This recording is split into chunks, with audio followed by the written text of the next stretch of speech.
আসসালামু আলাইকুম স্টুডেন্টস, আজি আমি পড়িম ক্লাস 12 ম্যাথ চ্যাপ্টাৰ নাম্বাৰ 2 বহুপদ। তো স্টুডেন্টস এইটো ভিডিওৰ আগত আমি অনুশীলনী 2.2 ৰ কোশ্চেন নাম্বার 1 2 3 পঢ়িছো। আজি আমি তোমালোকক 4 5 6 অংক তিনিটা কৰি দিম।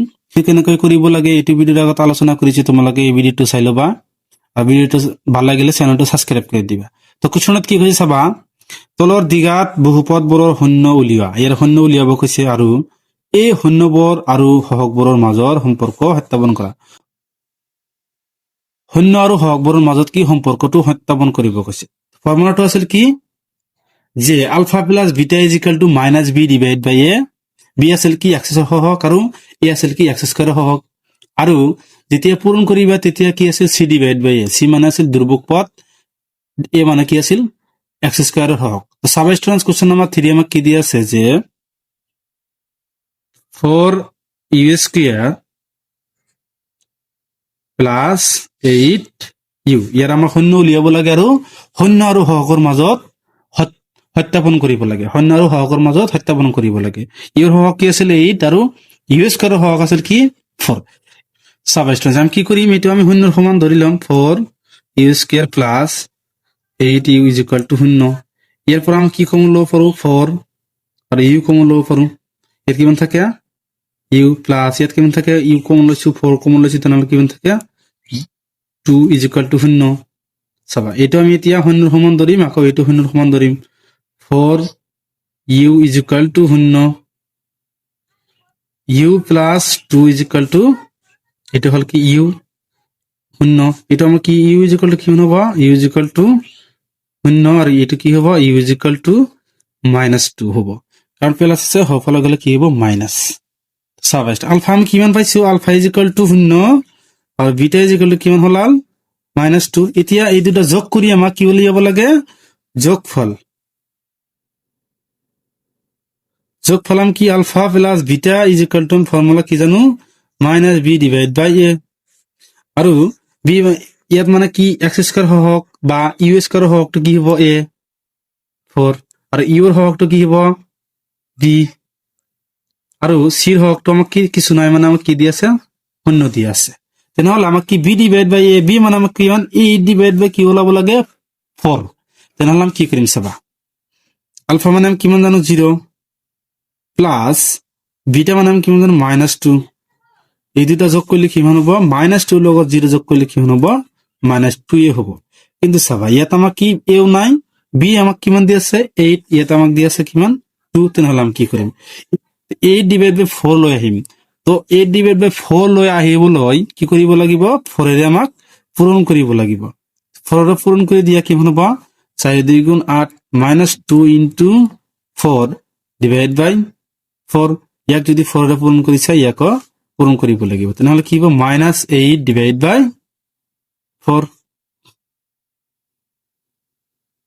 তোমাৰ এই 8টো আছিল কি বি, বি আহি গৈছে +8 আৰু 4টো কি আছিল এ। এটা আমাৰ কি হৈ গৈছে। এতিয়া আমি কি কৰিম পূৰণ ফল কৰিম, পূৰণ ফল উলিয়াম। আলফা ইনটু বিটা, এটা আছিল কি সি ডিভাইড বাই এ। আলফা মানে কিমান জানো আমি 0 ইনটু বিটা মানে আমি কিমান জানো -2। চাবা স্টুডেন্টস এই দুটা পূৰণ কৰিলে কিমান হ'ব 0। এটা আমাক কি আনিব লাগে সি ডিভাইড বাই এ। সি মানে আমি কিমান জানো 0 আহি গৈছে, কিন্তু এ আমি নাজানো। এ আমাক কিমান আনিব লাগে 4। তেনেহ'লে আমি কি কৰিম 4 এৰে 4 লব আৰু হৰক পূৰণ কৰিম। 0 ইনটু 4 ডিভাইড বাই 4 কিমান হ'ব 0 ডিভাইড বাই 4। এটা হল কি সি, এটা হল কি এ।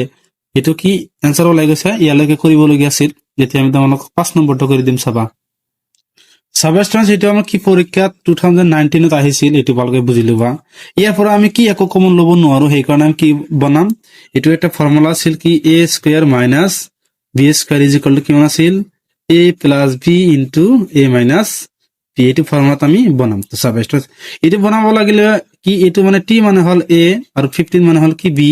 টি স্কয়াৰ আছে কিন্তু বি স্কয়াৰ নাই, তেনেহ'লে আমি কি কৰিম চাবা এটা আমি এনেকৈ লিখিম এ স্কয়াৰ মাইনাস √15 স্কয়াৰ। এটা স্কয়াৰ কৰলে কিমান হ'ব ৰুট আৰু স্কয়াৰটো উঠি যাব কিমান থাকে, তেনেহ'লে এটাৰ নিচিনাই হ'ব।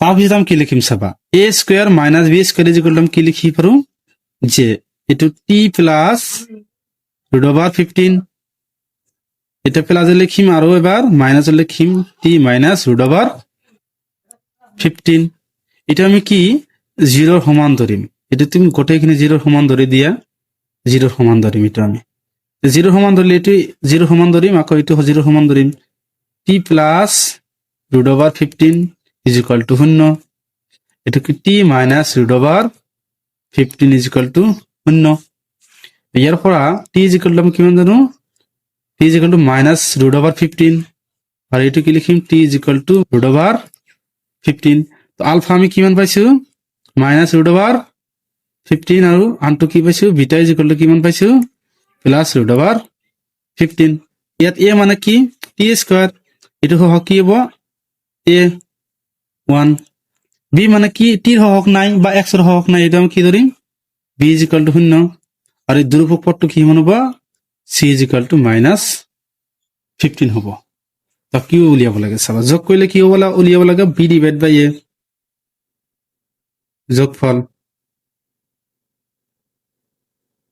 ULFA plus beta is equal to minus b divide by a এটো বনাব লাগে b মানে কি 0 আৰু a মানে আমি কিমান জানো 1 তো চাবা আলফা মানে কিমান জানো ৰুট অভাৰ 15 আৰু বিটা মানে কিমান জানো প্লাস ৰুট অভাৰ 15 এটা এটা কি ক্যান্সেল কৰিলে কিমান হ'ব 0 তো চাবা কি হর একো নাই মানে কি আমি এটা আমি জানো কি তলত কিমান থাকে 1 সদায় থাকে এটা তুমি ইয়াত মাইনাস বহাই দিবা কারণ b ডিভাইড বাই a আমি ইয়াত মাইনাস আছে এই মাইনাসটো বহাব লাগিব এতিয়া আমি কি কৰিম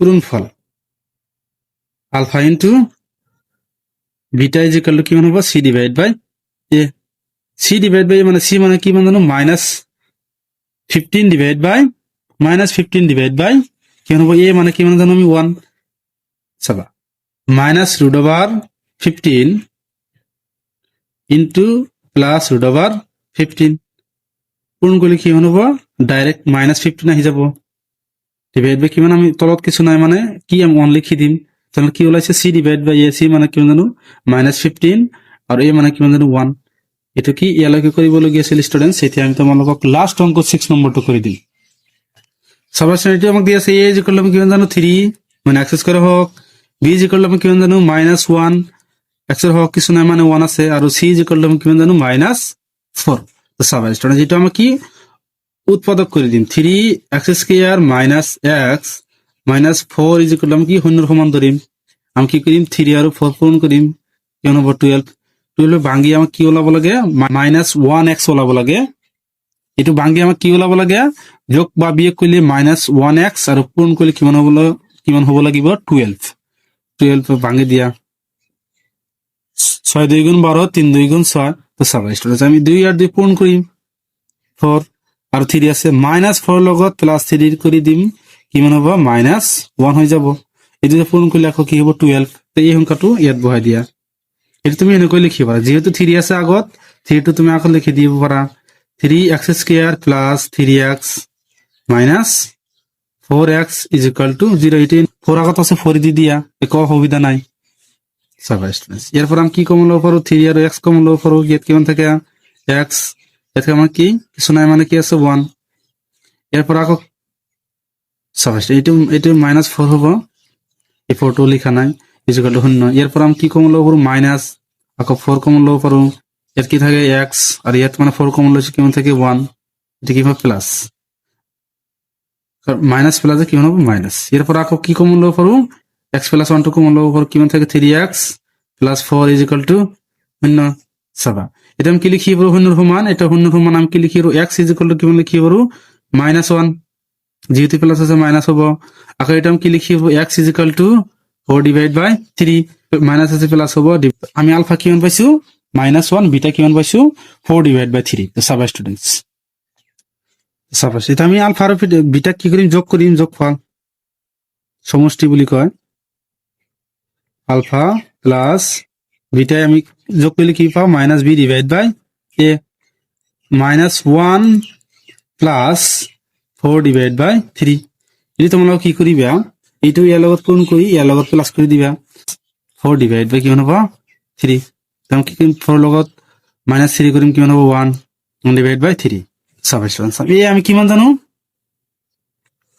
আমি ইজ ইকুয়াল টু কিমান জানো a ইজ ইকুয়াল টু কিমান জানো 3 আর b ইজ ইকুয়াল টু কিমান জানো -1 তো সাবস্টিটিউট ইয়াত আমি কি a ইজ ইকুয়াল টু কিমান পাইছো 3 পাইছো b ইজ ইকুয়াল টু কিমান পাইছো 1 তো ইয়াত আমাক কিমান দি আছে -1 এই -1 টো মোক বনাব লাগে তেনেহলে আমি কি কৰিম মাইনাসেৰে ইয়াক মাইনাসক পূৰণ দিম মাইনাস আৰু মাইনাস ফৰ্মাত মাইনাস আৰু মাইনাস পূৰণ কৰিলে কিমান হ'ব প্লাস এটি হ'ব উত্তৰ এতিয়া আমি কি পূৰণফল কৰিম